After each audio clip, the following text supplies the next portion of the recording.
Ogryns. Welcome, gentle listener, I am Baldermort, your faithful servant, and I wish to introduce you to the factions, forces, and faces of the Warhammer 40k setting, the grim darkness of the far future, where there is no time for peace, there is only time for war. After a rather tense break in our usual scheduling, I am back. If you wish to see the channel flourish and possibly take on bigger topics and get better resources, do consider joining our Patreon or throwing a one-off tip in the form of a super thanks. As they say, sometimes you don't know what you have until it is gone. But, as always, this servant is intensely grateful for every second you give me. A watch, like, or subscribe is more than enough to show any appreciation you may have. And I have to say, I am more than a tad relieved that we have returned so swiftly.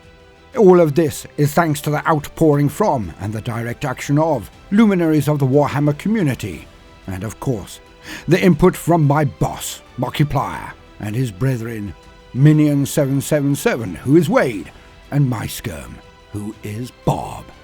So if you have not given the podcast Distractable a try, then do consider firing it up.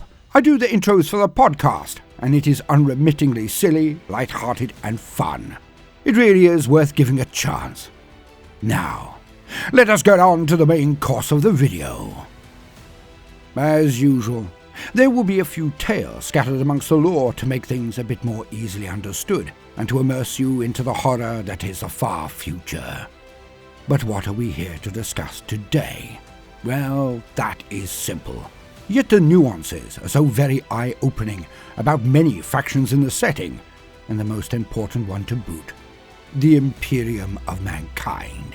I did a brief bite on them previously, but now feel a deeper dive is in order, because I think a lot of the lore of the Ogryn is utterly ignored in favour of overly comedic takes. So, let us rectify that one right here, right now.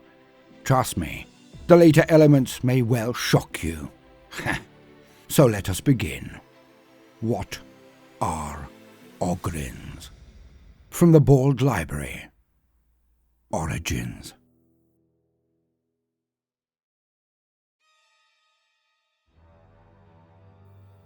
Administratum Report Alpha Theta 2023334567981 concerning Homo sapiens gigantus, in Low Gothic, Ogryns. Homo sapiens gigantus, who will furthermore be referred to as Ogryns, are as plentiful as Homo sapiens minimus, who will likewise be referred to as ratlings. Both are deviations from baseline humans, but are still considered pure subjects of the Emperor of Mankind and his sempiternal Imperium. This is due to the stability of their genetic line. Although different to true humanity in various ways, and thus inferior in many regards, their breeding provides congruous progeny, and thus are not considered mutants. In layman's terms, when two Ogryns breed, their child will be an Ogryn, not some unclean potluck of differing attributes that bear no resemblance to their parents, as is true of the accursed mutant. This designation of abhumans permits them to be active and useful members of the realm. They must be watched, of course, but with proper direction and discipline, their attributes can be harnessed for the greater glory of the Emperor.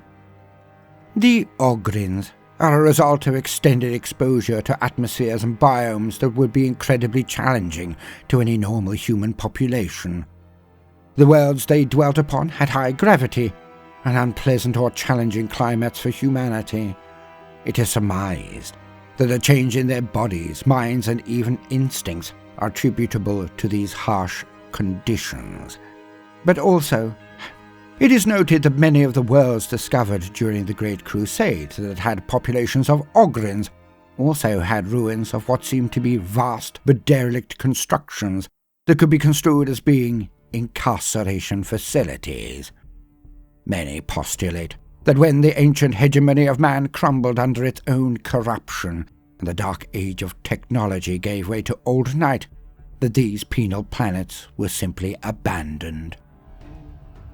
As such, their bitter circumstances would have prevented organised large-scale farming due to the desperately poor quality of the soil, and this makes self-evident sense, as these penal planets would surely not have been designated as prisons if they were of any use in any other regard. A prison is a barren place, after all. Over the thousands of years between those dark times and the present perfection of the Imperium, the humans on these planets changed. On such barren and often dangerous worlds, survival would have been a matter of strength, endurance, aggression, and dominance. Might not just making right, but meaning life itself, as it has always done in a universe so afeared of the perfection of humanity. With the added factor of the base population being almost entirely comprised of felons, who had performed acts so unspeakable or so violent that they were deemed so dangerous that they had to be banished from the human culture entirely. It will come as no surprise to any with even a modicum of sentience that the prevailing culture of such a demographic would be utterly brutal and without any virtue whatsoever. Thus, it is considered that the Ogryns had to adapt swiftly, culling their own number, and then going on to have one of the most barbaric set of cultural mores, purely out of survival instinct, if not enhanced by criminal malice. After mere generations, the need to gain the largest and most dominant male would give selection on those criteria alone, meaning that other secondary attributes would be ignored in mating partners. One would usually imagine that the most prized attribute would be intelligence, of course. But when any can be slain by a larger or more aggressive neighbour without any consideration to law or the benefit of the greater whole, then barbarism and strength soon became all that mattered. Hence, over mere thousands of years, selective breeding in a punishing environment led to the enlargement of the human frame at the expense of higher cognitive function. This has been so pronounced that the Ogryns are most definitely a different race, although of the same species or genus as humanity. The cognitive decline of the Ogryns has made them simplistic and base to a degree where they are comparable to children in their mental abilities, not even adolescents. Their aggression levels are also increased. It is unwise to act in a provocative way, or even be candid or overtly complicated in discussions with these intellectual Lilliputians. An Ogryn can fly into a rage at very little provocation, sometimes mere confusion being the cause of the tantrum. But where a child's rage can be scorned, if not laughed at, that of the Ogryns is often lethal. Standing between 2.5 to 3 meters tall, or 10 foot in the common parlance, the Ogryns also have far hardier constructions and strength that is in excess of even their prodigious size. Their lack of intellect does not transfer to any deadening of their other senses, and Ogryns can feel pain as acutely as any other humans. Their far tougher skin is akin to Grok's hide in the most extreme cases, and adds a level of natural protection that is not afforded to true humans. Some say that the lack of cognitive processing of abstractions does not truly equate to degeneration, as it has been found that their senses are as acute, if not more so, than baseline humans. Instead, it is documented that Ogryns have a far more pronounced sense of survival. Note that this does not affect their morale, as will be discussed later. The worlds with Ogryn populations are supported by the greater Imperium with food and other consumables, as the benefit of them is far beyond the cost required to support these colonies. Ogryns are enlisted, often forcibly, into the ranks of the Militarum Auxilia, this being the wing of the Astra Militarum dedicated to the training and deployment of all abhuman regiments and formations. Although there are a truly unpalatable variety of abhumans, some state that as many as 73 different strains are extant in the Imperium. Still, it is the Ogryns and Rattlings that consist the majority of the regiments. And even so, The Ogryns are far more ubiquitous than even their tiny comrades. The command played with even a company of ratlings will face substantial difficulties in maintaining order, discipline, and coherence. The Ogryns are far more easily organized and deployed, despite the inherent dangers in utilizing such dense troops, with the commissariat being their caretakers and officers in most cases. The Ogryns can be reasoned with if one has the patience to learn how to communicate with them most effectively. It is also true that the Ogryns' morale and mental resilience to conditions that would break all but elite units of guardsmen can be a blessing from on high. The commissars attached to the Ogryn formations will motivate their idiotic troops with intensely simplified benedictions and prayers. The Ogryns are just intelligent enough to be threatened with the punishment or reward with the love of the Emperor himself. The religious fervour of the Ogryns is akin to a child wishing to gain the approbation of its father. Thus, the Ogryns believe that the Emperor watches their every moment, their every single action. Guilt has been fostered amongst most regiments, so the Ogryns endeavour to perform acts of courage to wash away the taint of their birth. It is a method that has kept them in line and deployed for nearly 10,000 years. Now the uninitiated may well take this all at face value, yet I am informed that, to many amongst the biologi, the prevalence of them across the galaxy does not quite fit with the present logic applied to their origins. Some have stated that they are far too easily directed and far too useful to be a mere mistake. As such, it is believed by these visionaries that the Ogryns may well have been produced large-scale by the degenerate humans of the dark age of technology, or even those early explorers who preceded this period. But there is probably no way to end this speculation conclusively. In conclusion, Homo sapiens gigantus is a high-priority resource to the greater Imperium and should be supported even to the detriment of low-caste workers and other superfluous human populations. Their contribution to the armies of the God Emperor stand for itself. When the Emperor commands all of the stars in this galaxy, and the Xenos, heretic, mutant, and witch are all a thing of the past, well, then the existence of the Ogryns will have to be looked at again. End recording.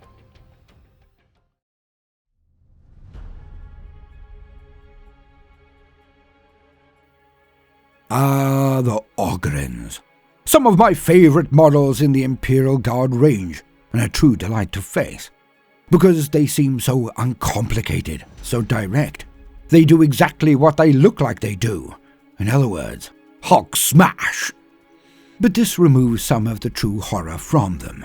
I often see shorts painting a picture of them as imbecilic gentle giants, but this is simply not the case. As we have heard, they are the ancestors of murderers and killers from an age when neither should have occurred. They are the children of psychotics and truly evil individuals. Although the sins of the father should never be commuted to the sons, to individuals. Their entire culture and life, from their first breath to their last, is as brutal as any orcs. They fly into berserk rages at the drop of a hat, as violence is not only their first and last resort, but because it runs in their very veins. They may not yearn for combat as the greenskins do, but they will never shy away from it, even when it means near certain death. They are the perfect grenadiers or shock troops in many regards, yet they are far from perfect. If their standard officers are all slain, their formations will do one of two things: stand their ground until wiped out, or charge the nearest enemy, no matter the circumstances or danger. Now, in many situations, this is deemed as absolutely perfect by guard officers, yet dealing with a huge blob of men that will not retreat, move aside, or reposition for any reason can mean a myriad of tactical weaknesses are foisted on those using them. The counterattack will have to move around them to get to the foe. A mauled unit will have to do the same to get behind their lines for protection, instead of simply moving through them as many would want. And it is a fool of cosmic proportions that does not prioritize rations to the Ogryn units in their army, for few other regiments will rampage so effectively if they are starved. A child that is hungry is the most intractable of beings known to mankind. Then, make said child 10 foot tall and able to slay you with a backhand swipe, and you can see the issue immediately. Now, for the next section, I shall run down the most common ways in which they are deployed by the Astra Militarum, the Emperor's own Imperial Guard, but hang about as the later segments will encompass their vile past and potentially pitiful future, should their worlds fall into the hands of the corrupted. And Holy Throne, it's good to be doing this again. Anywho, let's get on with it. The standard squad is comprised of only 3 to 6 Ogryns, armed with ripper guns that fire sprays of shot at very short range. They are purposefully limited in their ability to fire streams of shot, as otherwise the Ogryns may deplete their entire ammunition in mere seconds. The weapon is designed to be exceptionally durable and robust, as it is also used in close quarters combat. Each squad is led by what is called a bonehead. These are Ogryns that have shown a slightly elevated intelligence, only slightly. Yet these special Ogryns are then taken to labs and have biochemical augmentation implanted to enhance their meager intellect. Now, this is not to mean that they can be elevated to even something approximating a standard guardsman, not by a long chalk. But they may be able to remember and execute simple tasks and instructions. Take that hill, attack that region of the line, and other very direct instructions can be understood. The recipient of bonehead augmetics will also be more coordinated, more confident, and much more effective in combat because of this. In this way, they gain the advantage necessary to control and dominate their squad. Otherwise, it would not matter who was the smartest in a group of Ogryns, as the leader would always be the largest and most aggressive. Yet with bonehead improvements, even a more slight or smaller Ogryn can defeat one of its lumbering brothers in combat. But despite the higher IQ, it is best to remember that they are still Ogryns, and the augmetics do not diminish their instincts or aggression in any way whatsoever. Hence, even a bonehead can swing into rages at little warning. The Ogryn Oathbound Bodyguards. These astonishingly loyal Ogryn are detected in training or in the field, and are given special training to perform their role. To gain an Ogryn bodyguard can only happen in 2 ways again.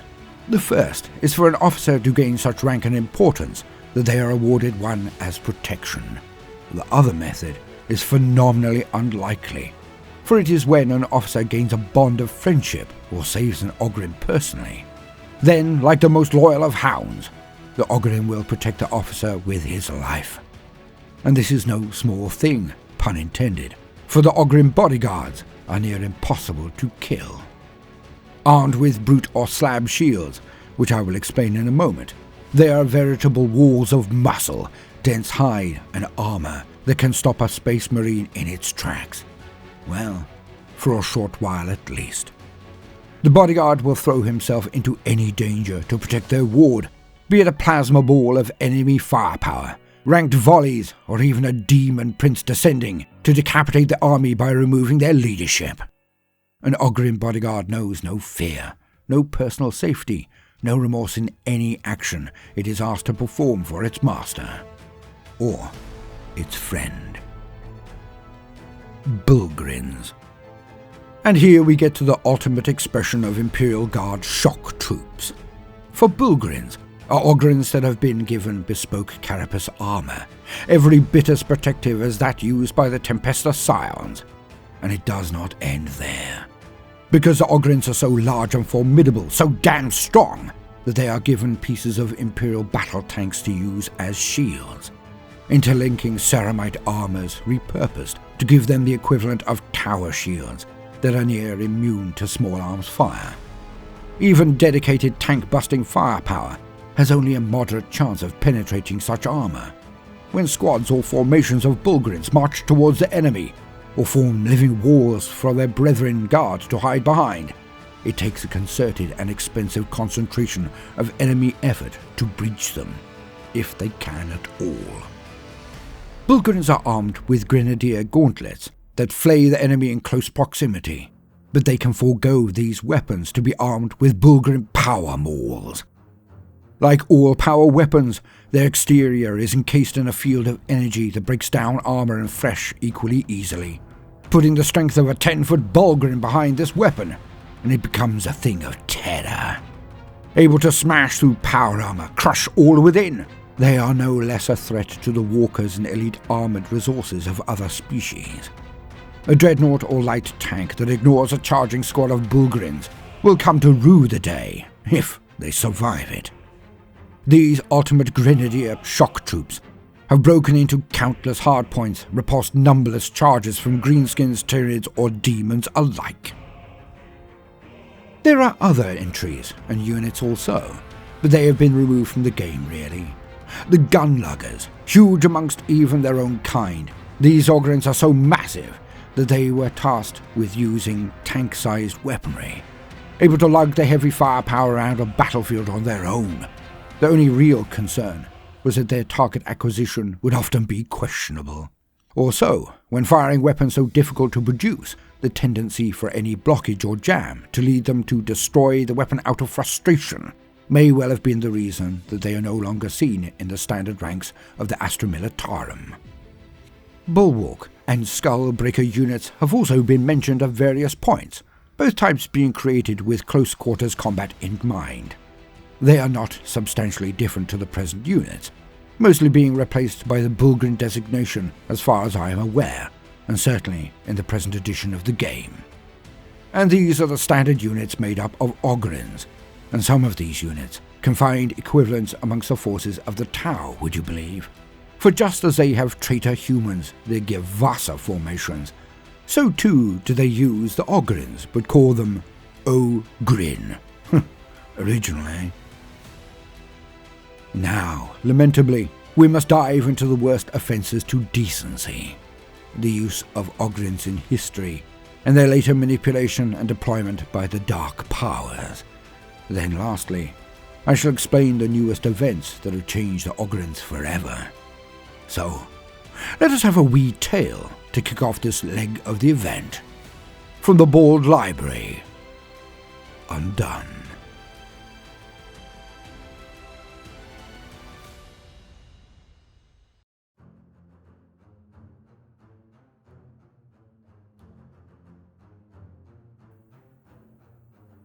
Helm in the crook of his arm, Centurion Valspar stood atop the walls and looked down. It was a ritual he performed each and every day. Readouts, data screeds, and reports gave him more detail than his naked eye could ever compromise, ever detect. Yet he always performed this ritual every single day. He did this for many reasons. Some he even knew consciously, others were just implicit in his warrior's heart. He needed to smell the air, to look into the eyes of those that defended the walls. He noted their armor, their supplies, their stances, their whispered comments as he passed through the ranks. It gave him more knowledge than any cold, sterile report. Numbers. All of it was numbers according to his enemy. But in his warrior's heart, Valspar knew that numbers alone do not win a battle. Numbers alone do not tell the full story. Numbers alone did not tell him what he truly needed to know more than anything else: the measure of the morale of his men. The traitors had howled at their gates for weeks now, always burrowing beneath his walls, always hurling fire at his shields. His morning view was punctuated by a dazzling display of lights and fire, as the sieging barrage slammed into the void shields hour on hour, day on day. He knew they had nothing that could smash them down. They seemed to know it too, but kept up the fire anyway. The constant strain of wondering, is this the barrage that takes it down? Is this the day that they have that one extra weapon? that one extra gun that overloads the defences and opens the doors to explosions and death raining down directly onto this great hive.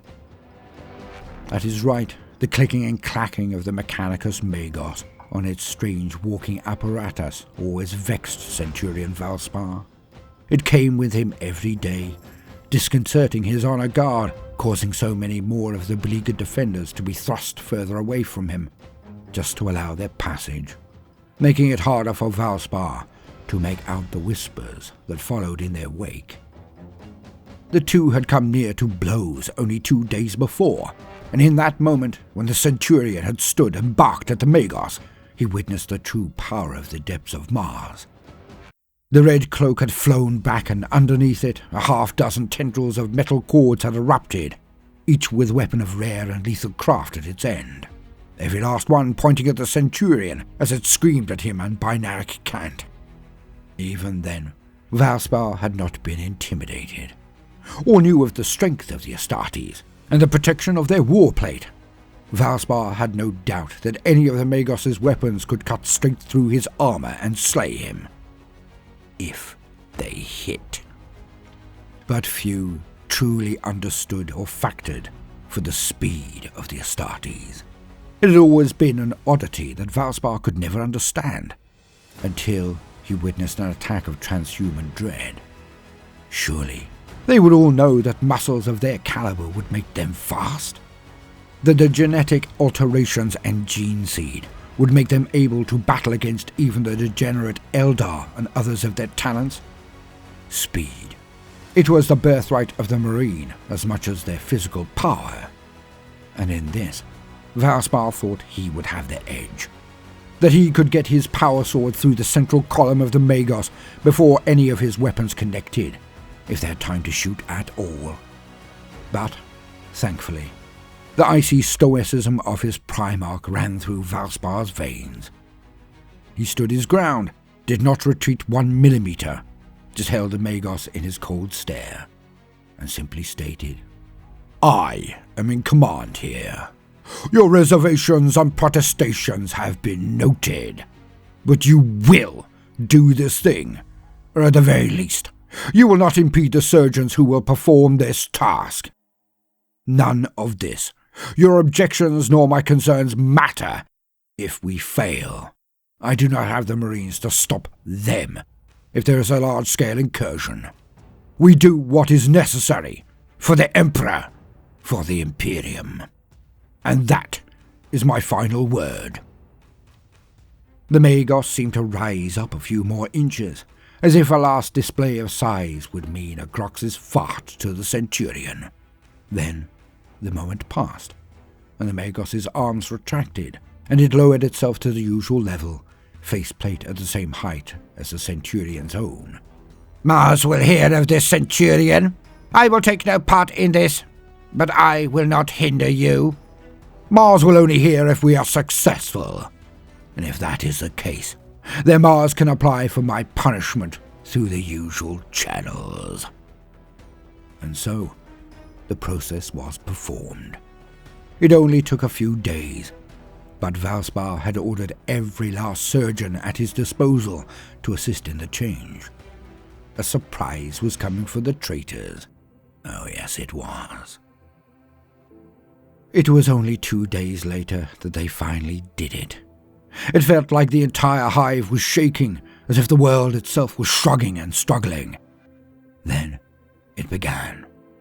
The traitors used termite assault drills, as Valspar had predicted they would. Termite noses erupted into the lowest levels of the hive, disgorging hundreds of the grey-armoured traitor Marines, their markings making them look like a swarm of angry wasps, the hazard stripes proclaiming their origin and intent. Iron Warriors. This was their forte, their best role, siege. Yet Valspar and his men wore the pure yellow of dawn. They were Imperial fists. Like a tidal wave finding tributaries to burst, the traitors surged forward and up through every thoroughfare they could find.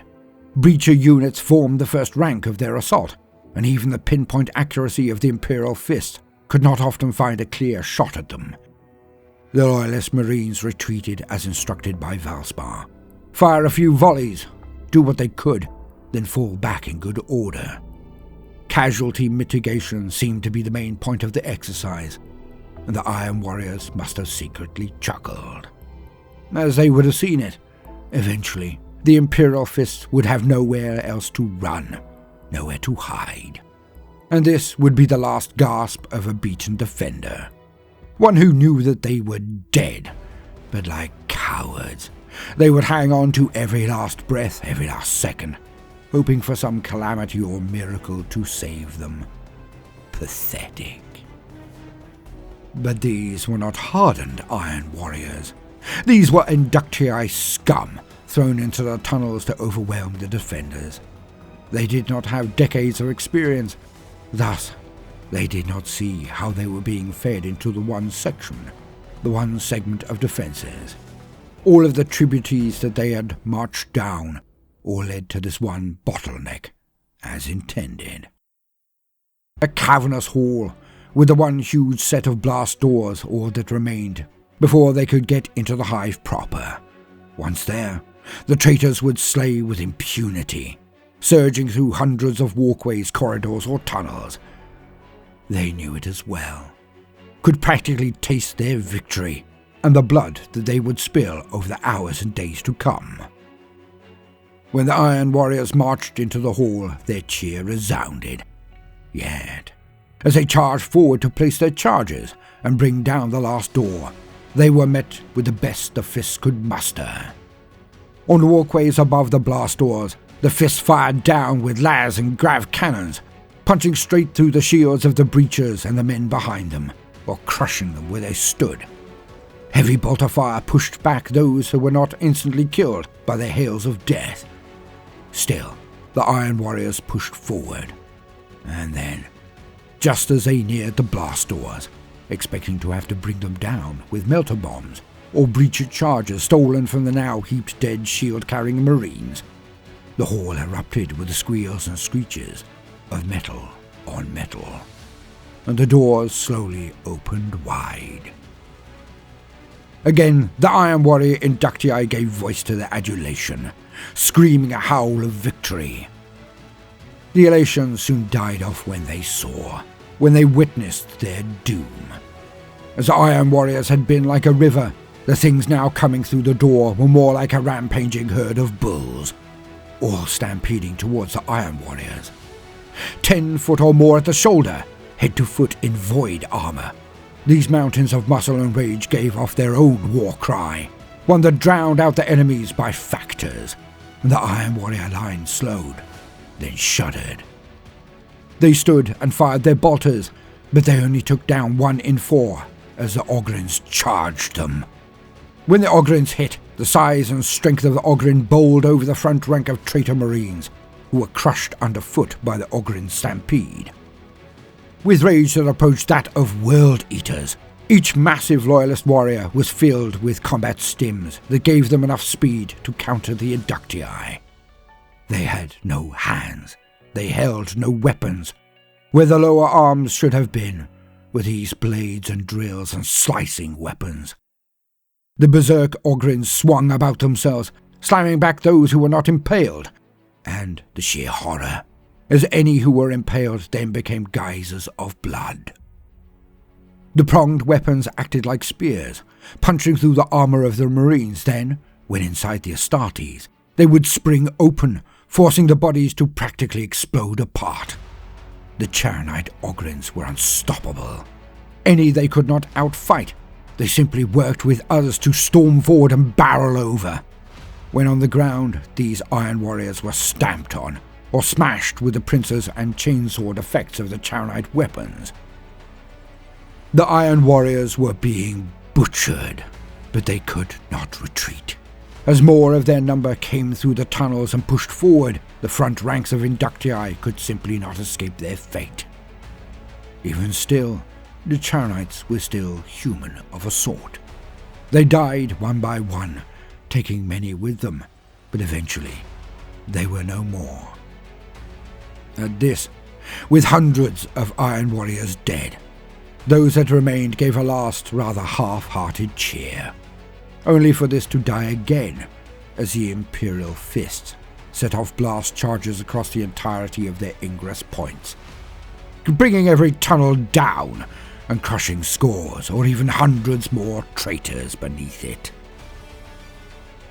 When the tremors of this last explosions ended, the Magos sent a brief vox query to Centurion Valspar. "Why use Charonites if you were going to bring down the tunnels?" Valspar smiled as he responded over the vox. "The enemy was watching throughout all of this. Now, when they think to attack us, they will know we have ways to make them bleed. This will give us another week, if not more."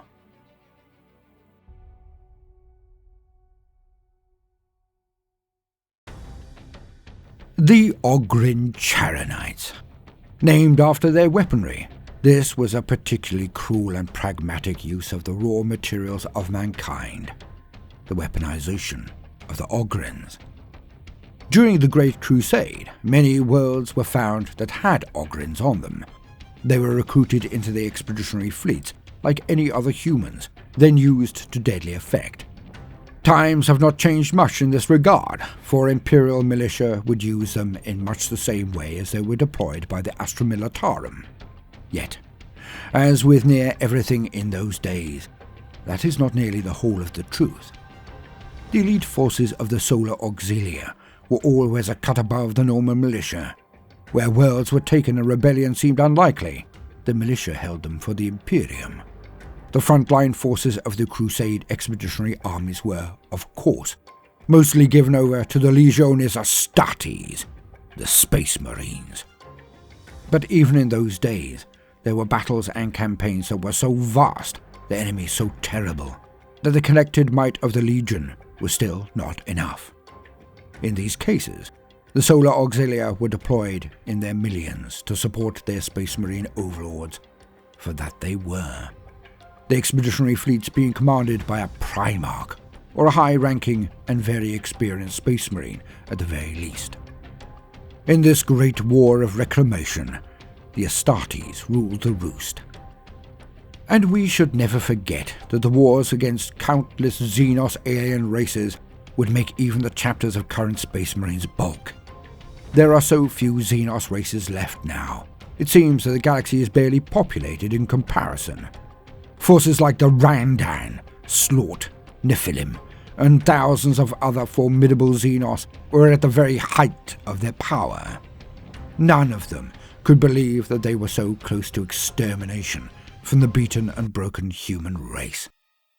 And in rare instances, the Charonites would be fielded. Now I shall do a tiny quote for old time's sake. Why not, eh? So, to quote: Ogryn Charonites. Auxilia Ogryn Charonites could readily be found amongst the arsenals of several void-capable human pocket civilizations of Segmentum Solar, such as the Saturnine enclaves in the Sol system. Their true origins lay lost within the Age of Strife, but they remained a common, if not widespread, sight during the early years of the Great Crusade. The difficult and unstable technologies used in their creation, some of them being rumoured to be of Xenos provenance, led the ancient Mechanicum to declare the creation of Charonites as unholy and proscribed. Realizing what a powerful addition these Charonite squads would make to the Imperial army, the Solar Auxilia obtained a dispensation from the priesthood of Mars for the creation and use of Charonites in limited numbers. This was further facilitated by the strong ties the early Solar Auxilia maintained through their own origins with the Saturnine enclaves, Terra, and the celestial keeps of Pavonis, which had all retained much of their independence from Imperial rule. As the Horus heresy raged, many loyalist Solar Auxilia commander, particularly those cut off from Terra, turned to the creation of Charonites to strengthen their forces, particularly as a match against the power of the heretic Astartes of the traitor legions and Dark Mechanicum forces. The difficulty of their creation ensured that such productions of Old Knight did not become widespread. Charonites, however, did fight nearly continuously during the Horus Heresy, most notably amongst the forces of the Agathian domain, as, due to the sizable Ogryn population of the feral worlds of Othion, the Agathian domain possessed more than enough candidates for conversion. Ogryn Charonite squads also notoriously fought at the treacherous Port Moor incident, when Grand General Labray released hundreds of Charonites within the corridors of his own flagship, the Triumph of Reason, when it came under assault by Sons of Horus traitor legionaries. Here in the confines of the battleship's corridors, the Charonites proved utterly deadly, tipping the balance of forces in favour of the Loyalists, until War Master Horus Lupercal himself had to intervene to stem the tide. End quote. Jolly, no? But how were they made? That is simple yet disgusting, for the dim-witted Ogryns were taken into labs and had their hands and forearms removed. In their place, as you can see from the images, weapons were grafted onto their arms, permanently replacing their hands with these terrible pincers come spear-like weapons. The Charonite blades could punch through the ceramite of power-armoured enemies, being designed to then open up like a trap and splay the wound open, a truly terrible weapon to witness. These Charonites were also given full void armour, so they could fight in near any environment, even in the void or on the outer hulls of ships. Used in much the same way as Terminators are today, they were used in close, with deeply packed enemies being their main concern. Add to this the drug injectors that were never under their own control. Officers in charge of Charonite Ogryns could flip a switch and see them filled with incandescent drug-fueled rage. But being ever the pragmatists in this period, the Imperium never missed a trick. One might ask, quite realistically, how did they control such walking mountains of muscle when they were injected with such drugs? Again, the answer is simple. Every single Ogryn Charonite had a kill switch built into their systems. A flick of another switch, and the entire unit would keel over dead, toxins flooding their systems in seconds. Used as cannon fodder in the very worst boarding actions, forlorn hopes, and in the very heart of the largest and most deadly battles of the age, the Ogryns were used and abused as much as is humanly conceivable. Poor buggers. And it is in these details that we see through the veneer of the Imperium. An age of enlightenment may well have occurred after the Great Crusade, if it had not been for the rebellion of Horus and his brothers, but never let it be said that the expeditionary fleets and armies of the Great Crusade were enlightened. Their goal may well have been, their highest-ranking officers, like the Primarchs, may well have waxed lyrical about the ends justifying the means, the setting down of a golden future. But when it came down to brass tacks, they were well aware of the barbarity being performed on these abhumans. Food for thought, no? Now these units do not appear in the modern armies of the Imperium. One can imagine it was a combination of the lack of ability to produce the Charonite blades, probably lost in the conflagration that was the Horus Heresy, but also due to the wishes of the Adeptus Mechanicus, who have only gained in power over the age of the Imperium, if truth be told. There are few who can now badger or browbeat them, but certainly none who can demand that the Adeptus Mechanicus comply to practices that break their compact with their god, the Omnissiah. For just as the Imperium has become overwhelmed by the Imperial Creed, the belief that the Emperor is the god of humanity, so too are the Adeptus Mechanicus far more dogmatic, religious, and zealous than ever the Mechanicum were. And now, we get to the most repulsive Ogryn units of all, those who have been taken by the forces of corruption, the Chaos Ogryns. The opening of the Great Rift, the Cicatrix Maledictum, has made near every region of the galaxy a front line. No more can the Chaos Traitor Marines, nor even the raiding forces of non-augmented Chaos worshippers, be bottled up and constrained within the Eye of Terror. Just as human worlds have been taken by the ever-conquering forces of chaos, so too have large swathes of Ogryn-populated worlds. Ogryn brutes are the ones who have been converted to the worship of chaos, and it is not that difficult to do, really. For each Ogryn suffers from the rage of its people. The aggression that permitted them to survive on hellish worlds is now the most obvious and utilized doorway into their souls. Filled with combat stims and other rarer and even more dangerous brews, the Ogryns are pointed in a direction and used every bit as much as shock troops as ever they are by the Imperium.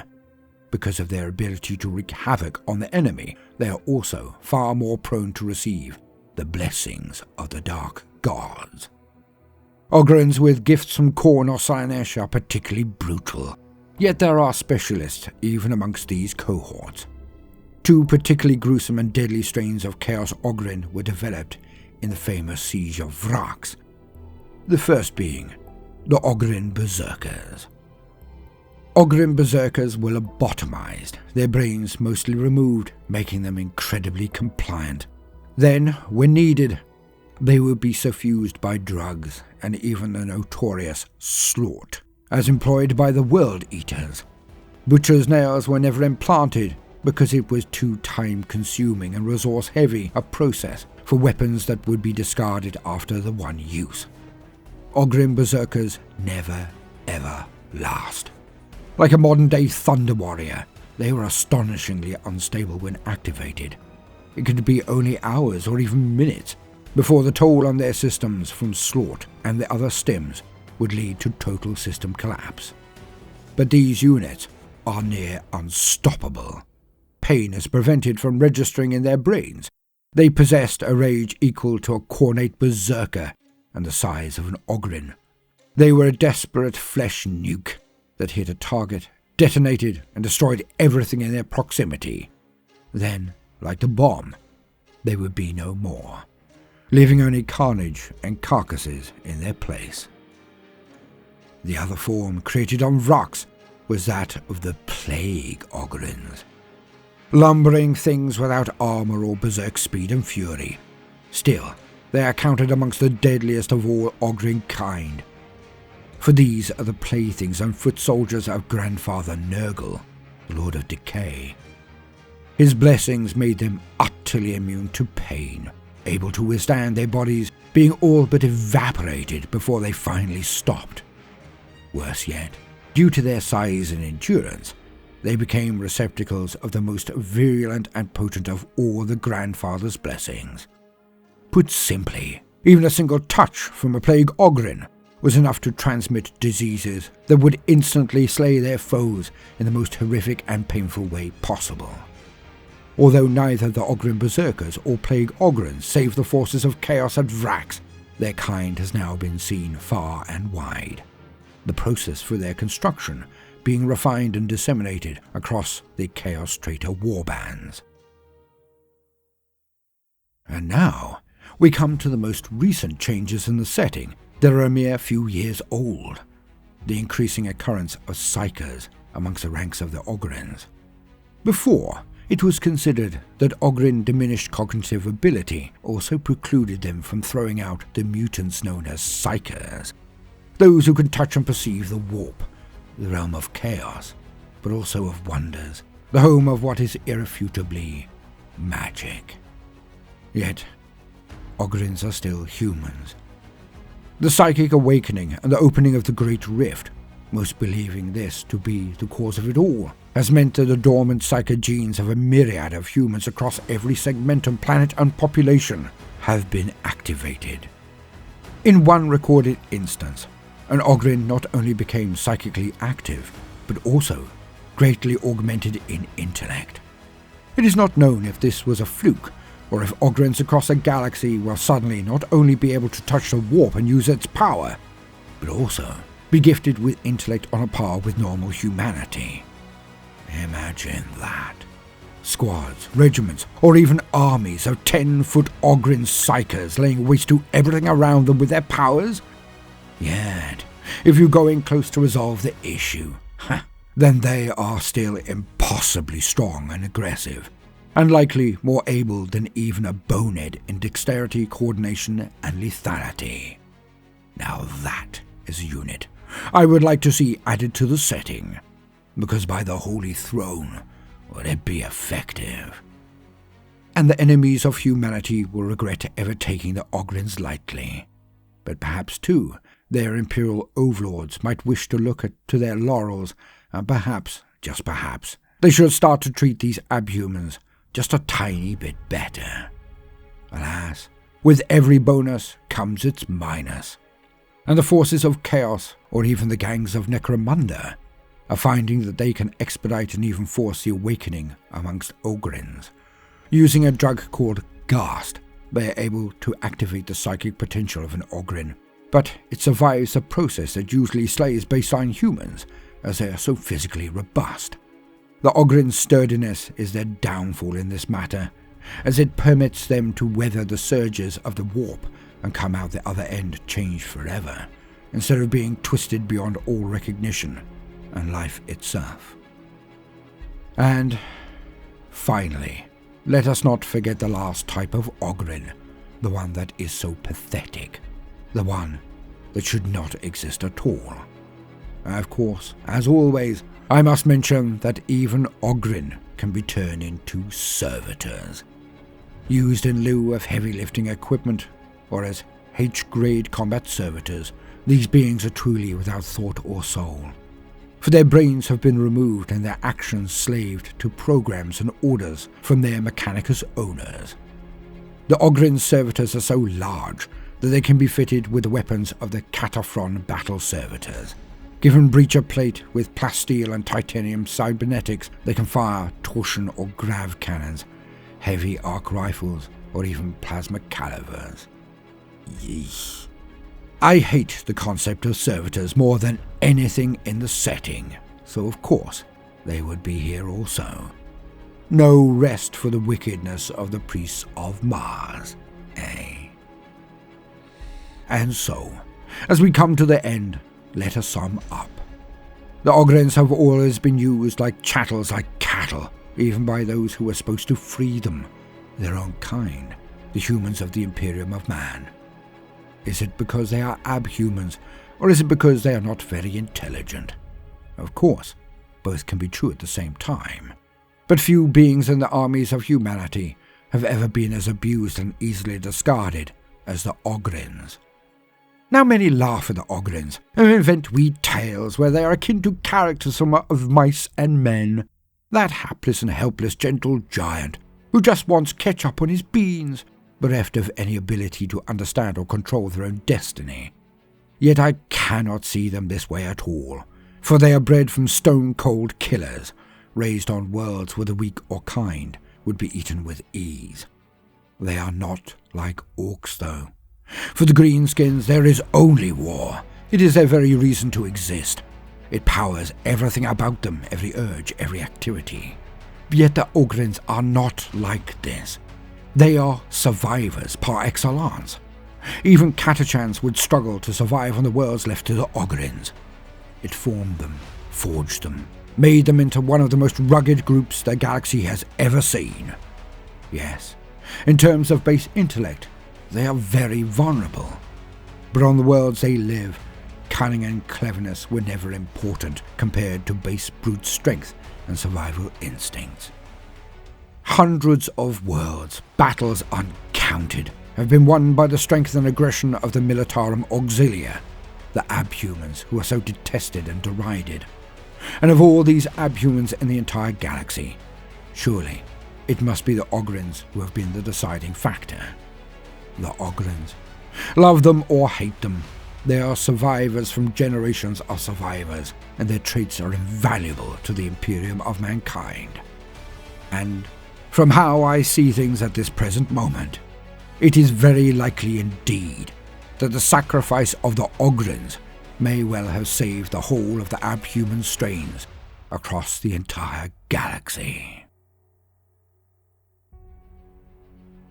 I have been Baldermort, your faithful servant.